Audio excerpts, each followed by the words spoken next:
This is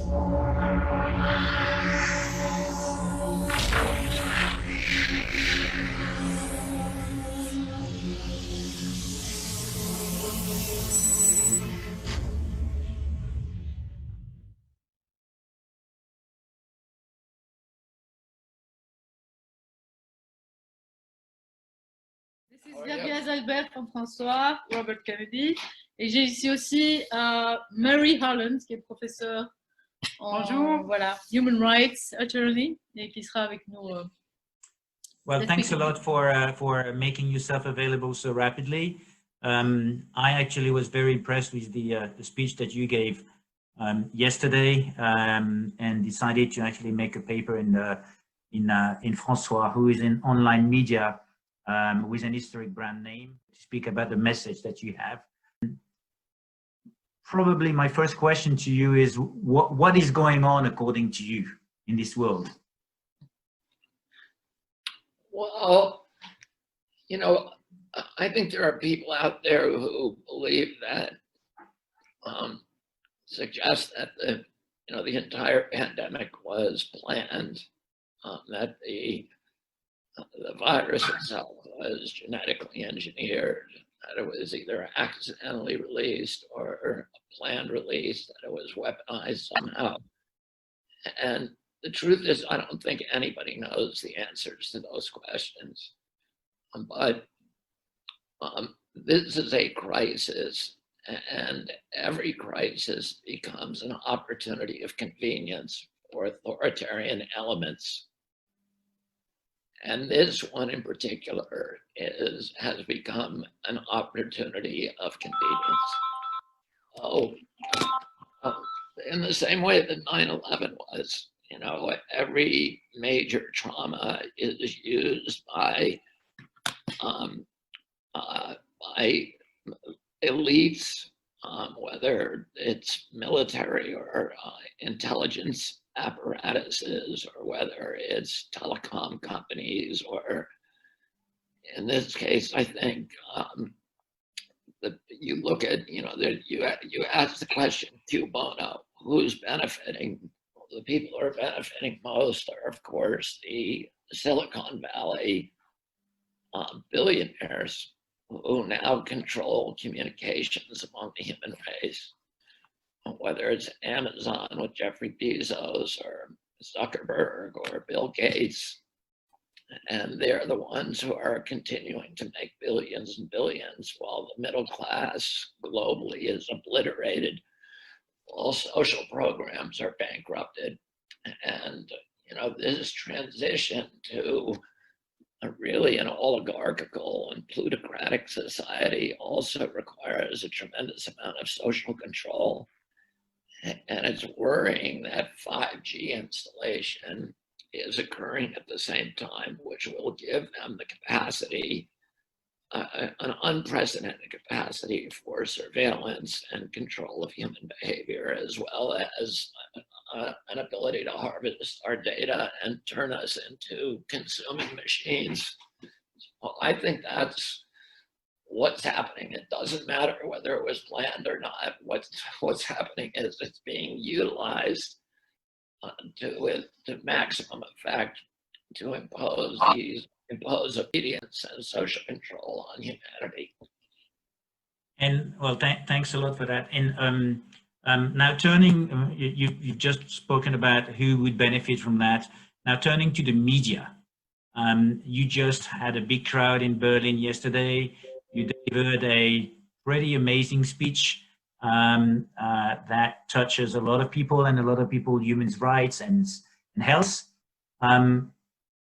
Nobody's covering it. Why is that, according to you?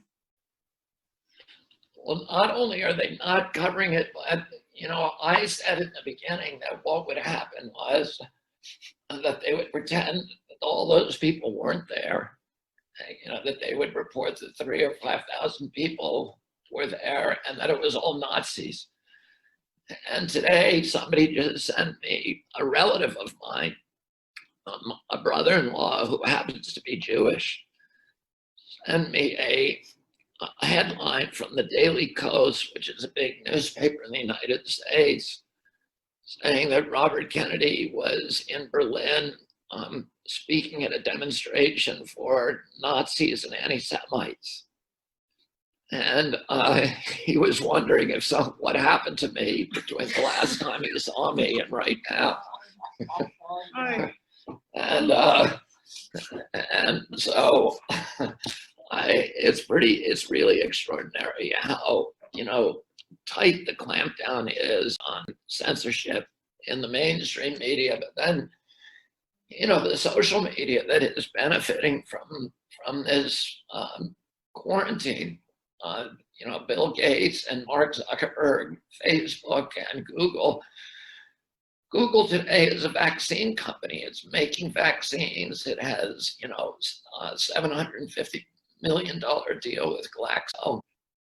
It's making flu vaccines, making COVID vaccines. It's a subsidiary of its parent company, Alphabet and Verily.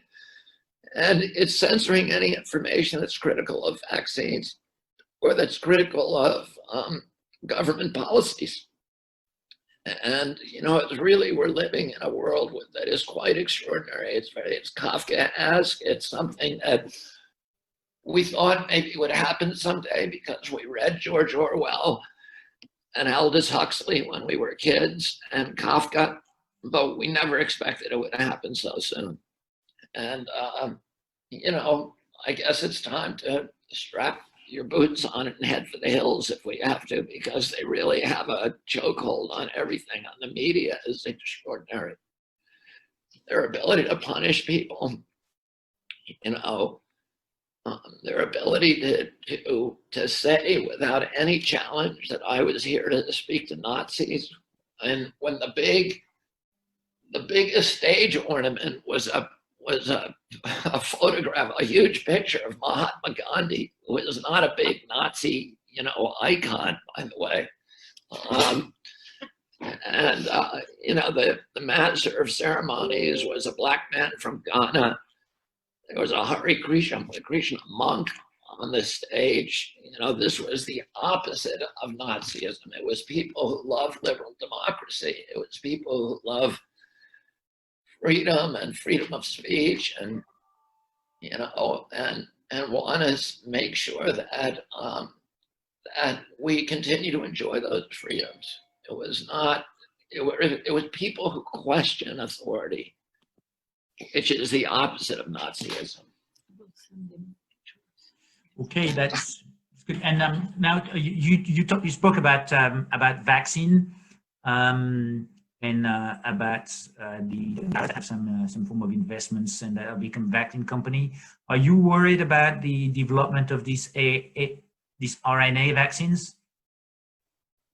Well, I can't believe that the Moderna vaccine will go anywhere because the clinical trials were so abysmal. You had in the high dose group, 21% of the people who got the vaccine had serious reactions, meaning they either had hospitalizations or required medical attention. Any other medicine that had that kind of risk profile would be dead on arrival. In addition to that, in the low dose and medium dose groups, 100% of the people had reactions.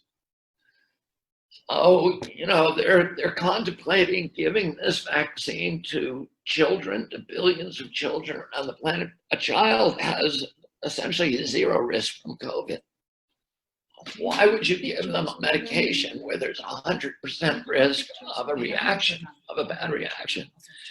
And by the way, the people that they test this on are not your normal Americans. They only test them on the healthiest people who have no diabetes, no rheumatoid arthritis, no Graves' disease, Crohn's disease, people who've never smoked a cigarette, people who are not overweight. And, now they're going to roll this out and try to give this vaccine to, Americans who are 50 pounds overweight and are eating, donuts and having diabetes, arthritis, all these other problems. It's, to me, that vaccine has so many problems If it goes to market, I think it's going to be the end of all vaccines because there'll be so many bad reactions to it that nobody will ever take a vaccine again. So you're not really worried about the outcome because you think it won't even get to market, yeah? Well, I think that one, I'm worried still that, they have 200 of them in the pipeline. I think, there's some places that have already passed laws that are going to mandate them once they get FDA approval, that they're automatically mandated. And that's insane. How can you mandate a product that you don't even know what it is yet? And particularly a medical intervention that you're giving to healthy people. This is not like a medicine that, we're going to give it to a sick person and there's a risk, but, the sick person could die from the illness. You're giving this to healthy people with zero risk of getting sick. And so it's very, very twisted. But, if we look back in human history, if you read history, there are many times in history where you had,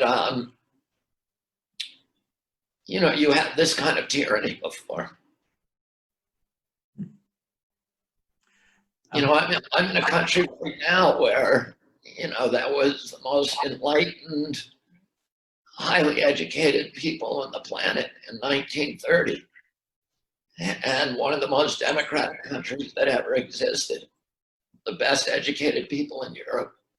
Probably the most tolerant, which is why there were so many Jews living in Germany because they were fleeing the pogroms in the East and, the Spanish Inquisition and all these other places. They ended up in Germany and they felt comfortable here. They felt that they were part of the country and, the whole world went crazy. So I think tyranny has a way, and totalitarianism has a million ways to get, into the national DNA. And, I grew up in a world where people thought, because, my parents were from the World War II generation, and they thought it's something with the Germans. There's something wrong with the Germans, but my father always said it's not the Germans, it's all of us. It can happen anywhere. Whatever the Germans have, we all got it. And if we're not careful, the same thing will happen here. It's nothing to do with the Germans. It's something to do with all of us. So if your father was still amongst us, you think he would still say the same thing? Probably stronger? I think he would. I think he would be very, very worried about what's happening right now. And Robert, I know you're the chairman or president of an association regarding the children's health defense. If we turn towards our children, because I guess what you're probably worried about is the legacy world that we will leave to our children, or the world that we're living. What do you think we should do for our children? I heard you say we should buckle up or put our boots on, and the solution's going to come from the citizens? Well, listen, I think all the solutions ultimately are in democracy, but in a functioning democracy, which we don't have in the United States. We used to be an exemplary nation. We let the money into politics, and our democracy got undermined, and now people lost faith in it. And the regulatory agencies have been captured by the industries that they're supposed to regulate. The politicians have been corrupted. The votes don't count anymore. And you have these big industries that are now running the communication centers. The pharmaceutical industry controls network television. And then you have the social media that has all of these agreements with telecom on 5G and with the big pharmaceutical companies. So we're seeing this medical cartel that has made these strategic alliance with social media and with telecom and with the intelligence agencies, by the way, and the military agencies. And we're really looking at the advent of a very, very dark plutocracy. I didn't mean to, I hope I can say something to cheer you up at the end of this. It's you know, the tone that you're saying is serious, but I think that there is some way out, because you're saying that we have, the way out is democracy, so we have to find our way through democracy and through citizens. Now, and I think that's why the institutions that still remain, most of the institutions that stand between a greedy corporation, a vulnerable little child, have been neutralized. You know, the Congress, the parliamentary system, those people have been bought by contributions. The regulatory agencies have been captured through all these mechanisms of agency capture. The press has been undermined and stolen from us. It no longer is, you know, it's no longer about telling the truth. It's about promoting orthodoxies, you know, government orthodoxies and corporate orthodoxies. And but we still have the courts. You know, in our country, you're not allowed to sue a pharmaceutical company or injuring your child, but you can still sue them for fraud. And there are still ways that we can bring them to justice. And we have that last, you know, redoubt. The last fortress of democracy is really, you know, that we do have a functioning judicial system, at least mainly functioning. And then we have the streets. You know, but as you pointed out, we had maybe 1 million people on the streets yesterday, and nobody noticed it somehow. And you know, there's that old question that Emerson asked. Emerson asked, if a tree falls in the forest and nobody's there to hear it, did it actually fall? And the question is, if 1 million people show up in the middle of Berlin and nobody writes about it, did it actually happen? And that is a good question, because according to the rest of the world, you know, it didn't happen. Very, very good to meet you, and it was really enjoyable talking to you. Yeah, and thanks a lot for your time, Santa, Mary, and Robert. And as I say, if you can come to France, I definitely invite you. Thank you, Xavier. Thank you. Bye-bye. Bye-bye.